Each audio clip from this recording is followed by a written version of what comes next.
ನಮಸ್ಕಾರ, ರಿವ್ಯೂ ಚಾನಲ್ಗೆ ಸ್ವಾಗತ. ನಾನು ಸೌಖ್ಯ ಗಾಂವ್ಕರ್.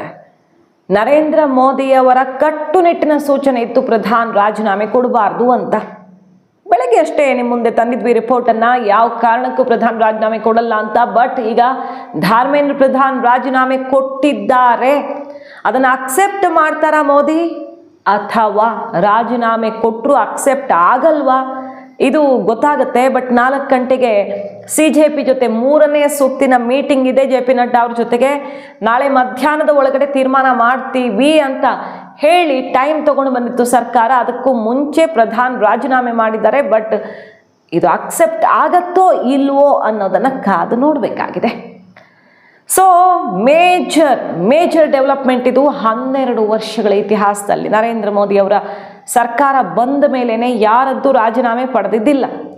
ಈ ಹಿಂದೇನೂ ಕೆಲವರು ರಾಜೀನಾಮೆ ಕೊಡೋಕೆ ಮುಂದಾಗಿದ್ರು ಕೂಡ ಅಕ್ಸೆಪ್ಟ್ ಮಾಡಿರಲಿಲ್ಲ. ಬಟ್ ಈಗ ದೇಶವ್ಯಾಪಿ ಅಲ್ಲೋಲ ಕಲ್ಲೋಲ ಸೃಷ್ಟಿಸ್ತೀವಿ, ನೆಕ್ಸ್ಟ್ ಲೆವೆಲ್ ದಂಗೆ ಆಗುತ್ತೆ ದೇಶದಲ್ಲಿ. ಪ್ರಧಾನ್ ರಾಜೀನಾಮೆ ಆಗಿದ್ರೆ ಮಾತುಕತೆನೂ ಇಲ್ಲ, ಪ್ರಧಾನ್ ರಾಜೀನಾಮೆ ಆಗದೇ ಇದ್ರೆ ಪಾರ್ಲಿಮೆಂಟ್ ಡಿಸ್ಕಷನೂ ಇಲ್ಲ, ಬಿಲ್ ಪಾಸ್ ಮಾಡೋಕ್ಕೂ ಬಿಡಲ್ಲ, ಮಗದೊಂದು ಅಂತ ಪ್ರತಿಪಕ್ಷಗಳ ಜೊತೆಗೆ ಸೇರಿಕೊಂಡು CJP ಈಗ ದೊಡ್ಡ ಮಟ್ಟದ ಹೋರಾಟ ಮಾಡೋಕೆ ಮುಂದಾಗಿದ್ದಕ್ಕೆ ಸರ್ಕಾರ ಅಂದರೆ ಪ್ರಧಾನಿ ಮೋದಿ ಅವರು ಈ ನಿರ್ಧಾರವನ್ನು ತಗೊಂಡಿದ್ದಾರಾ, ಅಥವಾ ಇನ್ನೂ ಇದು ಸಸ್ಪೆನ್ಸೇ? ರಾಜೀನಾಮೆ ಕೊಟ್ಟಿದ್ದಾರೆ PMಗೆ, ಅಕ್ಸೆಪ್ಟ್ ಆಗತ್ತಾ ಇಲ್ವಾ ಅನ್ನೋದನ್ನು ಕಾದು ನೋಡಬೇಕು. ಇವತ್ತು 4 ಗಂಟೆಗೆ ಮೀಟಿಂಗ್ ಇದೆ. ಮೀಟಿಂಗ್ ಮಾಡೋದ್ರಲ್ಲೇ ಅರ್ಥ ಇಲ್ಲ. 2ನೇ ಸಂಸತ್ ಚಲೋ ಅಂತ ಕರೆ ಕೊಡಲಾಗಿತ್ತು. ಅದರ ನಡುವೆ ಈ ಮೆಗಾ ಡೆವಲಪ್ಮೆಂಟ್ ಆಗಿದೆ. ಸುದೀರ್ಘ 1 ತಿಂಗಳ ಹೆಚ್ಚು ಕಡಿಮೆ ಹೋರಾಟ ಕ್ರಾಸ್ ಹಾಕ್ಕೊಂಡು ಬರ್ತಾ ಇದೆ. ಸೋನಮ್ ವಾಂಗ್ಚುಕ್ ಉಪವಾಸ ಅಂತ್ಯ ಆಯಿತು. ಸ್ವಲ್ಪ ಅಲ್ಲಿ ಜನ ಕಡಿಮೆ ಆಗ್ತಿದ್ದಾರೆ ಅಂತ ಅನಿಸ್ತಿದ್ರು ಜಂತರ್ ಮಂತರಲ್ಲಿ. ಇನ್ನೊಂದು ವೈಲೆಂಟ್ ಆಗಿ ತಿರುಗುವಂಥ ಸಂಭವ, ಅದರ ಗುಪ್ತಚರ ಇನ್ಫಾರ್ಮೇಷನ್ನು ಕೂಡ ಸರ್ಕಾರಕ್ಕೆ ಸಿಕ್ಕಿರುತ್ತೆ. ಹಾಗಾಗಿ ಈ ಅತಿ ದೊಡ್ಡ ತೀರ್ಮಾನವನ್ನು ಕೈಗೊಳ್ಳಲಾಗಿದೆಯಾ ಇನ್ನೂ ಗೊತ್ತಾಗಬೇಕು. ಅದು ಅಕ್ಸೆಪ್ಟ್ ಆಗತ್ತಾ ಇಲ್ವಾ ಅಂತ ಧರ್ಮೇಂದ್ರ ಪ್ರಧಾನ್ ರೆಸಿಗ್ನೇಷನನ್ನು ಸಬ್ಮಿಟ್ ಮಾಡಿದ್ದಾರೆ ದೇಶದ ಪ್ರಧಾನಿಗೆ. ಈಗಾಗಲೇ NTAಯಲ್ಲಿ ತುಂಬಾ ಸರ್ಜರಿ ಮಾಡಲಾಗಿತ್ತು. ತುಂಬ ಜನ ಅಲ್ಲಿ ಯಾರ್ಯಾರು ಅಧಿಕಾರಿಗಳಿದ್ರೋ ಅವರನ್ನೆಲ್ಲ ಕಿತ್ತಾಕಲಾಗಿತ್ತು. ನಿನ್ನೆಷ್ಟೇ ಕಾರ್ಯದರ್ಶಿ ವರ್ಗಾವಣೆ ಆಗಿತ್ತು. ಬಟ್ ಪ್ರಧಾನ್ ರಾಜೀನಾಮೆ ಯಾಕಿಲ್ಲ ಅನ್ನೋ ಪ್ರಶ್ನೆಗೆ ಸಾಮಾನ್ಯವಾಗಿ ಇದುವರೆಗೆ ಪೇಪರ್ ಲೀಕ್ ಆಗ್ತಿದ್ದು, ಯಾರು ಪೇಪರ್ ರೆಡಿ ಮಾಡ್ತಾರೋ ಅವರಿಂದ ಪ್ರಿಂಟರ್ಗೆ ಹೋಗಿ ಪ್ರಿಂಟ್ ಮಾಡೋವಲ್ಲಿ ಲೀಕ್ ಆಗ್ತಿತ್ತು. ಬಟ್ ಈ ಸಲ ಪೇಪರ್ ತಯಾರು ಮಾಡೋರೇ ಲೀಕ್ ಮಾಡಿಬಿಟ್ಟಿದ್ದಾರೆ. ಪ್ರಧಾನ್ ರಾಜೀನಾಮೆ ಇದಕ್ಕೆ ಯಾಕೆ, ವ್ಯವಸ್ಥೆ ಸರಿ ಮಾಡೋಣ, ನಾವೇ ಅವ್ರ ಮುಂದೆ ತಲೆ ಬಾಗ್ದಂಗೆ ಆಗತ್ತೆ ಅನ್ನೋ ರೀತಿಯದ್ದೊಂದು ಸ್ಟ್ಯಾಂಡ್ ಆಗಿತ್ತು. ಇದು ಎಸ್ಕೇಪ್ ಆದಂಗೆ ಆಗುತ್ತೆ. ಜವಾಬ್ದಾರಿಯಿಂದ ನುಣುಚಿಕೊಳ್ಳೋದು ಅಲ್ಲ ಅಸಲಿಗೆ ಮಾಡಬೇಕಾಗಿರೋದು, ಅದಕ್ಕೆ ಪರಿಹಾರ ಕಾರ್ಯವನ್ನು ಅನ್ನೋದು ಸ್ಟ್ಯಾಂಡ್ ಆಗಿತ್ತು. ಅದನ್ನು ಬದಲಿಸ್ತಾ ಸರ್ಕಾರ ರಾಜೀನಾಮೆ ಒಪ್ಪಿಕೊಂಡಿದ್ದು ಹೆಂಗೆ, ಇದರ ಬಗ್ಗೆ ಎಲ್ಲ ಮಾಹಿತಿ ಇನ್ನಷ್ಟೇ ಸಿಗಬೇಕು. ಕಡೆ ಕ್ಷಣದವರೆಗೂ ಬಿಟ್ಕೊಡೋಕೆ ರೆಡಿ ಇರಲಿಲ್ಲ ಧರ್ಮೇಂದ್ರ ಪ್ರಧಾನ್ ರಾಜೀನಾಮೆ ಕೊಡಿಸೋದಕ್ಕೆ. ಬಟ್ ಈಗ ಅಕ್ಸೆಪ್ಟ್ ಮಾಡ್ತಾರಾ ಬಿಡ್ತಾರಾ? ಈಗ ಇನ್ನೇನಾದರೂ ಈಗ ರಾಜೀನಾಮೆ ಕೊಟ್ಟಿರೋದ್ರಿಂದ ಅದು ಅಕ್ಸೆಪ್ಟ್ ಆಗಿಬಿಟ್ರೆ ಆಲ್ಮೋಸ್ಟ್ ಈ ಹೋರಾಟ ಫೈನಲ್ ಆದಂಗೆ, ಅಂದರೆ ಕೈ ಬಿಡ್ತಾರೆ. ಇನ್ನೇನು ಡಿಸ್ಕಷನ್ ಆಗುತ್ತೆ, ಬಿಲ್ ಪಾಸ್ ಆಗುತ್ತೆ ಸೋಮವಾರ, ಅತ್ಯಂತ ಕಠಿಣ ಶಿಕ್ಷೆ ಕೊಡುವಂಥದ್ದು ಅದೆಲ್ಲ ಮುನ್ನಡ್ಕೊಂಡು ಹೋಗುತ್ತೆ. ಜಂತರ್ ಮಂತ್ರ ಖಾಲಿ ಮಾಡ್ಕೊಂಡು ಹೋಗ್ತಾರೆ ಸ್ಟೂಡೆಂಟ್ಸ್ ಅಂತ ಬಂದವರು. ಬಟ್ ಇದರ ನಡುವೆ ಪೊಲೀಸರು ಎಂತೆಂಥದ್ದನ್ನು ಎಕ್ಸ್ಪೋಸ್ ಮಾಡಿದ್ದಾರೆ ಅಂದರೆ, ಇನ್ನೂ ಏನಾದರೂ ಹೆಚ್ಚು ಕಡಿಮೆ ಮಾಡಿದ್ರೆ ದೇಶದಲ್ಲಿ ದಂಗೆ ಎಬ್ಬಿಸ್ಬೇಕು ಮತ್ತು ಇವರು ಹಾಳು ಮಾಡಬೇಕು ದೇಶವನ್ನು ಅನ್ನೋದೇ ಉದ್ದೇಶ ಕೆಲವರದ್ದು, ಎಲ್ಲರದ್ದು ಅಲ್ಲ. ಅಲ್ಲಿ ಬಂದವರಲ್ಲಿ ಕೆಲವ್ರದ್ದು ಅನ್ನೋದು ಬಟಾ ಬಯಲಾಯ್ತಾ. ಇನ್ನು ಇವ್ರನ್ನ ಬಿಟ್ಟರಾಗಲ್ವಲ್ಲ, ದೇಶದ ಮುಂದೆ ಎಕ್ಸ್ಪೋಸ್ ಮಾಡಿದ್ದಾರೆ. ಅವ್ರು ಏನೇನು ತಂದಿದ್ರು, ಕತ್ತಿ, ಖಡ್ಗ, ಶಸ್ತ್ರಾಸ್ತ್ರಗಳು ಹಿಡ್ಕೊಂಡು ಬಂದಿದ್ರು, ಪೊಲೀಸರ ಮೇಲೆ ಅಟ್ಯಾಕ್ ಮಾಡಿದ್ರು, ಬ್ಲೂಟೂತ್ ಆ್ಯಪ್ಗಳ ಮೂಲಕ ಕಮ್ಯುನಿಕೇಷನ್ ಚಾಟಿಂಗ್ ಆಗಿತ್ತಲ್ವ, ಅದು ಅಮೆರಿಕಾ ಸಪೋರ್ಟ್ನಿಂದ ನಡೆದಿದೆ ಅನ್ನೋದೆಲ್ಲನೂ ಗೊತ್ತಾಯ್ತು. ಈಗ ಪ್ರತಿಯೊಂದು ಎಕ್ಸ್ಪೋಸ್ ಆಗಿದೆ, ಪ್ರತಿಯೊಂದನ್ನು ಈ ದೇಶದ ಪೊಲೀಸರು ಎಕ್ಸ್ಪೋಸ್ ಮಾಡಿದ್ದಾರೆ. ಹಾಗಾಗಿ ಈಗ ಏನೇನು ಮಾಡಬೇಕೋ ಎಲ್ಲ ಮಾಡಿದ್ದಾಗಿದೆ. ಇದರ ಮೇಲೂ ಏನಾದರೂ ಬಾಲ ಬಿಚ್ಚಿದ್ರೆ CRPF ರೆಡಿಯಾಗಿ ನಿಂತು. ಏನೇನು ನಡೆದಿದೆ ಈ ಹೋರಾಟದಲ್ಲಿ ಅಂದರೆ, ಝೂಮ್ ಆ್ಯಪ್ ಮೂಲಕ ಪನ್ನು ಜೊತೆ ಮಾತುಕತೆ ಆಗಿರುವಂಥ ವಿಷಯ ಸ್ಫೋಟವಾಗಿದೆ. ಆ ರಿಪೋರ್ಟ್ಸ್ ನೋಡ್ತಾ ಇರ್ತೀರಾ ನೀವು.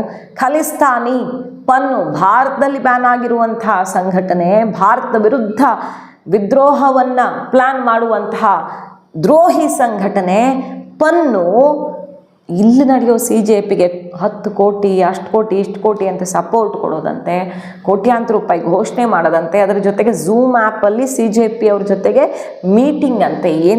ಏನಿದ್ರ ಅರ್ಥ ಹಾಗಾದರೆ? ವಿದೇಶದಿಂದ ಬಂದಂತಹ ಪ್ರಜೆಗಳು ಇಲ್ಲಿ ಭಾಗಿಯಾಗಿದ್ದಾರೆ. ವಿದೇಶಿ ಪ್ರಜೆಗಳು ಅಮೆರಿಕ, ಬಾಂಗ್ಲಾ, ಪಾಕಿಸ್ತಾನ ವಿವಿಧ ದೇಶಗಳಿಂದ ಬಂದವರು. ಆ ದೇಶದ ಪ್ರಜೆಗಳು ಈ ಹೋರಾಟದಲ್ಲಿ ಸುಮಾರು ಜನ ಕಾಣಿಸ್ಕೊಂಡಿದ್ದಾರೆ ಅನ್ನೋದು ಇನ್ನೂ ಮಹತ್ವದ ವಿಷಯ. ನೋಡಿ, ಇವತ್ತು ಡೆಲ್ಲಿ ಪೊಲೀಸ್ ಪ್ರೆಸ್ ಮೀಟ್ ಮಾಡಿ ಫೇಕ್ ಐಡಿಗಳು ಯೂಸ್ ಆಗಿವೆ, ತುಂಬ ಸಮಾಜ ದ್ರೋಹಿಗಳು, ದೇಶ ದ್ರೋಹಿಗಳು ಭಾಗಿಯಾಗಿದ್ದಾರೆ ಅನ್ನೋದನ್ನು ಖಚಿತಪಡಿಸಿದ್ರಲ್ವಾ. 215 ಮೋಸ್ಟ್ ವಾಂಟೆಡ್ ಕ್ರಿಮಿನಲ್ಸು ಅಲ್ಲಿ ಸ್ಪಾಟ್ ಆಗಿದ್ದಾರೆ. ಫೇಸ್ ಡಿಟೆಕ್ಟ್ ಮಾಡ್ತಿದ್ದಾರಲ್ವಾ. ಸೊ ಟೆಕ್ನಾಲಜಿ ಯೂಸ್ ಮಾಡಿಕೊಂಡು ಈಗ ಯಾರ್ಯಾರು ಇದ್ರು ಅನ್ನೋದನ್ನು ಡಿಟೆಕ್ಟ್ ಮಾಡುವಾಗ 215 ಮೋಸ್ಟ್ ವಾಂಟೆಡ್ ಕ್ರಿಮಿನಲ್ಗಳು ಈ ಹೋರಾಟದಲ್ಲಿ ಸಿಕ್ಕಾಕೊಂಡಿದ್ದಾರೆ. 2,500 ಕ್ರಿಮಿನಲ್ಗಳು ಸ್ಪಾಟ್ ಆಗಿದ್ದಾರೆ. 2,500 ಕ್ರಿಮಿನಲ್ಗಳಲ್ಲಿದ್ದರು.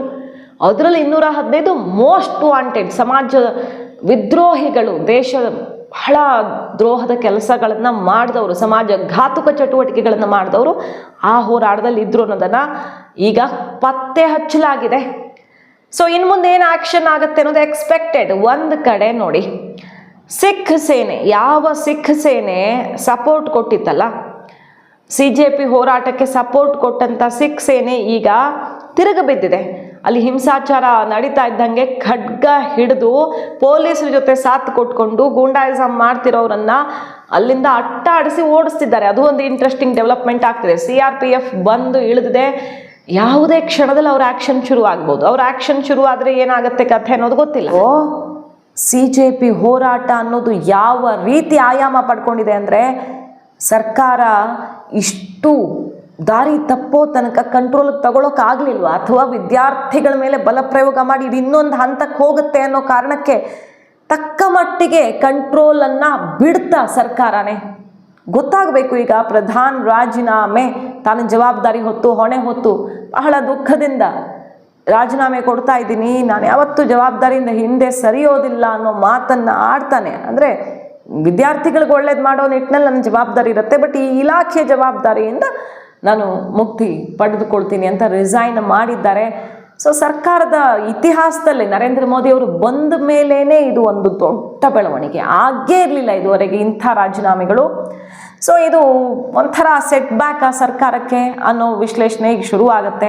ನೋಡಿ, ಮೋದಿ ಸರ್ಕಾರ ಒಂದು ವಿಕೆಟ್ ತೆಗಿಬೇಕಾಯ್ತು, ತಲೆದಂಡ ಮಾಡಬೇಕಾಯ್ತು, ಮಾಡಿದ ತಪ್ಪಿನಿಂದ ಸಿಕ್ಕಾಕೊಳ್ತು ಅಂತ ಸೆಷನ್ನಲ್ಲೂ ದೊಡ್ಡ ಕೋಲಾಹಲ ಎಬ್ಬಿಸೋದಕ್ಕೆ ಸಿದ್ಧತೆ ನಡೆಯಬಹುದು. ಯಾಕಂದರೆ ರಾಜೀನಾಮೆ ಕೊಡೋ ತನಕ ಕೊಡೋ ಬಗ್ಗೆ ಗಲಾಟೆ, ಕೊಟ್ಟ ಮೇಲೆ ನೋಡಿದ್ರೆ ನೀವು ತಪ್ಪು ಮಾಡಿದಿರಿ ಅದಕ್ಕೆ ಕೊಟ್ರಿ ಅಂತ ಗಲಾಟೆ, ಇಂಥದ್ದು ಕೂಡ ಆಗ್ಬೋದು. ಅದೇ ಕಾರಣಕ್ಕೆ ರಾಜೀನಾಮೆ ಕೊಟ್ಟರೆ ತಪ್ಪೊಪ್ಪಿಗೆ ಅಂತೆ ಅನ್ನೋ ಕಾರಣಕ್ಕೇನೆ ಮೋದಿ ಸರ್ಕಾರ ಏನು ಮಾಡಿದ್ರು ಪ್ರಧಾನ ರಾಜೀನಾಮೆಯನ್ನು ಇದುವರೆಗೆ ತಗೊಂಡಿರಲಿಲ್ಲ. ಈಗ ಕೊಟ್ಟಿದ್ದಾರೆ, ಅಕ್ಸೆಪ್ಟ್ ಆಗತ್ತಾ ಅನ್ನುವಂಥ ಸಸ್ಪೆನ್ಸ್ ಇದೆ. CJP ಹೋರಾಟಕ್ಕೆ ಇಲ್ಲಿಗೆ ಫುಲ್ ಸ್ಟಾಪ್ ಬೀಳಬಹುದು ಈ ರಾಜೀನಾಮೆಯಿಂದ. ಬಟ್ ಇದು ಯಾವ್ಯಾವ ಆಯಾಮ ನೆಕ್ಸ್ಟ್ ತಗೊಳುತ್ತೆ, ಯಾವ್ಯಾವ ಸಮಸ್ಯೆಗಳು ಯಾವ್ಯಾವ ಕ್ಷೇತ್ರಗಳಿಗೆ ಇದು ನುಗ್ಗತ್ತೆ ಗೊತ್ತಿಲ್ಲ. ಯೋಗೇಂದ್ರ ಯಾದವ್ ಮೊನ್ನೆ ಆಡಿದ ಮಾತು ನೆನಪಿರ್ಬೋದು ನಿಮಗೆ. ಇದು ಬರೀ ಡೆಲ್ಲಿಗೆ ಸೀಮಿತ ಆಗಬಾರ್ದು, ದೇಶದ ವ್ಯಾಪಿ ಒಂದೊಂದು ನಗರದಲ್ಲೂ ಒಂದೊಂದು ಊರಲ್ಲೂ ವ್ಯಾಪಿಸ್ಕೊಳ್ಬೇಕು, ಎಲ್ಲ ವಿಚಾರಗಳಲ್ಲೂ ಪ್ರೊಟೆಸ್ಟ್ ಮಾಡಬೇಕು ಅನ್ನುವಂಥ ಮಾತುಗಳು ಬಂದಾಗಲೇ ಅರ್ಥ ಆಗಿತ್ತು ಏನು ಇದ್ರ ಕಥೆ ಅಂತ. ನೋಡೋಣ, ಕಾದ್ ನೋಡೋಣ. ಇವತ್ತು ಒಂದು ಕ್ಲೈಮ್ಯಾಕ್ಸ್ ಥರ ಕಾಣಿಸ್ತಾ ಇದೆ. ಮಾಹಿತಿ ಇಷ್ಟ ಆಗಿದೆ ಮಿಸ್ ಮಾಡದೆ ನಮ್ಮ ಚಾನಲ್ನ ಸಬ್ಸ್ಕ್ರೈಬ್ ಮಾಡಿ, ನಿಮ್ಮ ಅಭಿಪ್ರಾಯ ಕಮೆಂಟ್ ಮಾಡಿ ತಿಳಿಸಿ. Thank you.